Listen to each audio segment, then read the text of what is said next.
Thank you for joining me in the Word today. I'm glad you're with us. And today we are going to be reading through Genesis 37. Actually, we'll get the first half today, and next week we'll do the second half.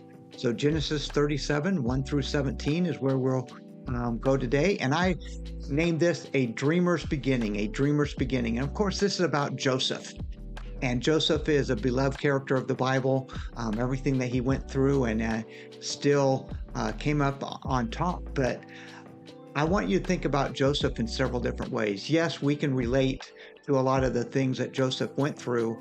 Actually, Joseph is a type of Christ in the Old Testament. Yes, he represents Jesus in the Old Testament. And so we can learn a lot of things through that as well. So don't just look at it as maybe what you're used to, but also realize that Joseph is a type of Christ. So let's start out by reading in Genesis 37, starting in verse 1. So Jacob settled again in the land of Canaan, where his father had lived as a foreigner. This is the account of Jacob and his family. When Joseph was 17 years old, he often tended his father's flocks. He worked for his half-brothers, the sons of his father's wives Bilhah and Zilpah. But Joseph reported to his father some bad things that his brothers were doing. Jacob loved Joseph more than any of his other children because Joseph had been born to him in his old age. So one day, Jacob had a special gift made for Joseph, a beautiful robe. But when his brothers hated Joseph because their father loved him more than the rest of them, they couldn't say a kind word to him. So right away, we see first off, that we're reminded that we are just foreigners. We are just traveling through this earth. And this is not our home. And as Genesis 37 says, Jacob settled again in the land of Canaan, which was the promised land, but it's where his father had lived as a foreigner. And so it just reminds us that anywhere on earth, you may call it home, you may live there for a long time, a short time, but really our home is eternal, and our home is not now and here, and we should live for eternity, not for now. So verse 2 basically implies that the idea that everything else that has happened in Jacob's life is just the backstory. It basically starts in such a way that you now here's where the real story is going to begin, and it starts with a 17-year-old Joseph. So he's a young boy tending his father's flocks, and he is actually working for his half brothers. So right now he's not even working as a son; he's working for Jacob's sons. And what we see is that already we have favoritism going on. We have, because of the wives, the different sons from the different wives. There's a lot of dysfunction here, and not only dysfunction, it is because Joseph was born to Jacob and to his favorite wife. And he was old at the time. He was old actually when all of his sons were born, because he was over 80 years old when they were born. But what it shows is that there was just a lot of dysfunction and a lot of hatred towards Joseph. Now, as we see, Joseph had some integrity. He was faithful. He seemed to be outstanding in everything that he did. Even when he went and he was working for his half brothers, he reported things to his father that they were doing that were bad. It doesn't say if they were immoral, if they were just not good practices. We don't know. We just know that Joseph reported some things because they were taking care of their father's livestock. And the next time that we actually see Joseph, we see him as maybe in charge of his brothers, because he sees the brothers out in the field and the father sending the brothers or Joseph to them to report and to record what's going on. So we see that his integrity here actually follows him all the way through his life. Um, let's read in verse 5.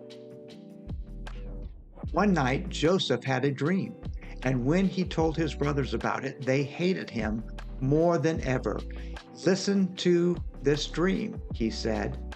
We were out in the field tying up bundles of grain. Suddenly, my bundle stood up, and your bundles all gathered around and bowed low before mine.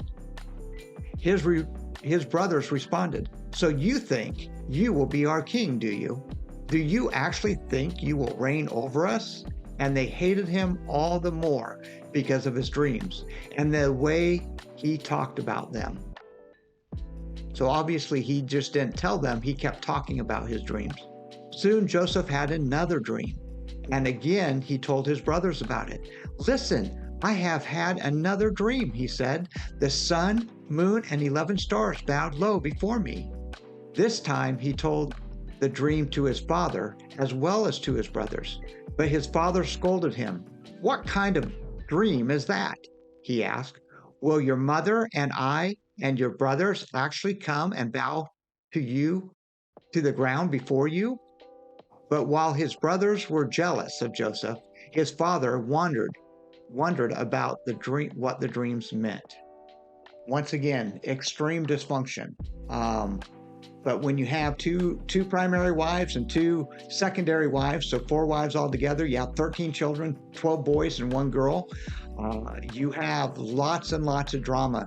But Jacob made the situation worse by showing favoritism, not only favoritism to his favorite wife, but now to her son, Joseph. And this just bred jealousy and hatred towards Joseph.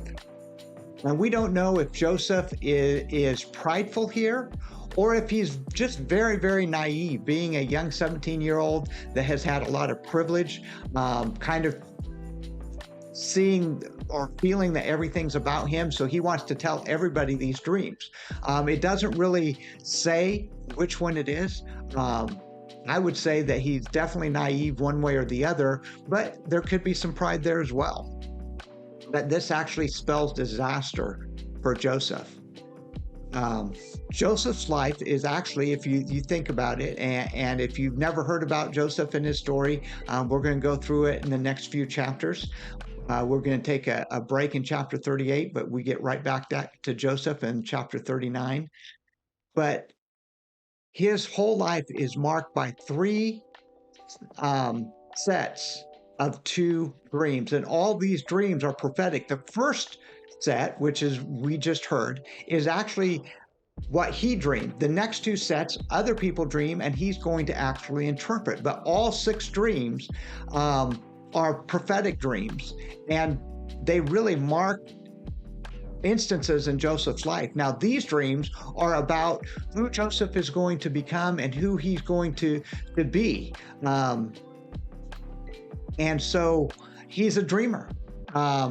It gives no interpretation. It seems like his brothers interpret this as him being proud and thinking that his whole family is going to bow before him. That's even how his father responds to the second dream. But we don't see that Joseph interprets these dreams at all. He just has them and then he shares them. And actually, for the second dream he had, his father actually gives him what seems to be a fairly strong rebuke. So he has this prophetic dream that he's going to be a leader, not just one, but 2 of them. And as I say, every time the scripture repeats itself or you see something happen 2 to 3 times, it's emphasizing. And so we see this prophetic dream is actually, if you think about it, Joseph interprets the Pharaoh's dream. He is the one who's put in charge to save up all the grain in Egypt during the 7 years of a bountiful harvest, and then they sell it during the 7 years of famine. And so it's all about grain. And this dream, his first dream, is his brothers coming before him and bowing down to his grain. Well, think about it. That's exactly what happens at the end of the story, where Joseph becomes the second in command of Egypt, and his brothers have to come because they're in a severe famine and they're going to die of hunger. So they come and bow down before Joseph because he is the leader of giving out all this grain. And so the second dream that he has, basically showing that his mother and father, the sun and the moon and the stars, are going to bow before him. Well, that actually happens in Egypt as well, as his mother and father comes before him. We also see this theme repeated: the moon, the stars, and the sun, the moon, and the stars in Revelations 12:1. So we see that theme not only in Genesis, but it shows up again in Revelations. Let's jump back to the scripture, and we're going to start in verse 12 and read through 17. Soon after this, Joseph's brother went to pasture their father's flocks at Shechem. Remember, Shechem is where they slaughtered the village, all the men of the village, and then took their women and children as captives. When they had been gone for some time, Jacob said to Joseph, "Your brothers are pasturing sheep at Shechem. Get ready, and I will send you to them." "I'm ready to go," Joseph replied. "Go and see how your brothers and the flocks are getting along," Jacob said. "Then come back to me and bring me a report." So Jacob sent him on his way, and Joseph traveled to Shechem from their home in the valley of Hebron. When he arrived there, a man from the area noticed him wandering around in the countryside. "What are you looking for?" he asked. "I'm looking for my brothers," Joseph replied. "Do you know where they are pasturing their sheep?" "Yes," the man told him. "They have moved on from here, but I heard them say, 'Let's go on to Dothan.'" So Joseph followed his brothers to Dothan and found them there. So now we see that his brothers are once again out with the flocks. And like I said, Joseph now seems to be over them. He seems to be doing the paperwork and recording things and checking things up. And maybe it's because he showed that he had integrity, that he was excellent in what he did. So his father has promoted him. Maybe it's his father's favoritism. Maybe it's both. But we see that now he's going out to find his brothers and check up with them. Now, here's a couple things that I see is, first off, Shechem is someplace where Jacob really wanted to get away from.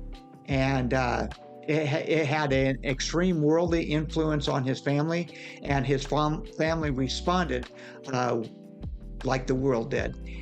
And yet he's just letting his sons roam all over there to be influenced. And I think it just reminds us that we need to, as parents, be careful where we let our children, whether they're small or whether they become teens, that we try to help them not get involved and be influenced by the world as much as they are. We are supposed to be in the world, but not of the world. Now, Dothan was about 10 or 15 miles from Shechem, so it was quite a walk from there. And it's actually a town we see later on in Israel's history, because it is where Elisha, the prophet Elisha, actually was going to be the Assyrian army was going there to capture him. And they all went blind, and then his servant came out, and he prayed that his servant and could see the spiritual realm, and there was angelic armies all around guarding Elisha and Dothan. And so we see Dothan came up, and that's found in 2 Kings 6:13 through 17. So let's take a minute and look at this story, what we've read so far as we close up here today, as not just because I've kind of told the story and pointed out some things on a practical level, but let's look how Joseph mirrored Christ, was a foreshadowing of Christ. So first off, he was sent, or let's start out with this, he was full of integrity, and he operated prophetically. So he was full of integrity. He operated prophetically. With Joseph, it was dreams. And so that's just a beginning of what Christ, and really his purpose was to save the world. And we're going to see that he's going to save his family, which was God's people. And so Joseph is a foreshadowing of Christ, and we see it here just in the first half of the first chapter about Joseph. And so we're going to continue next week and finish up chapter Genesis 37. And so thank you for joining me in the Word, and I just encourage you every day, be in your Word, focus on Jesus, and learn to pursue Him and His presence in all that you do.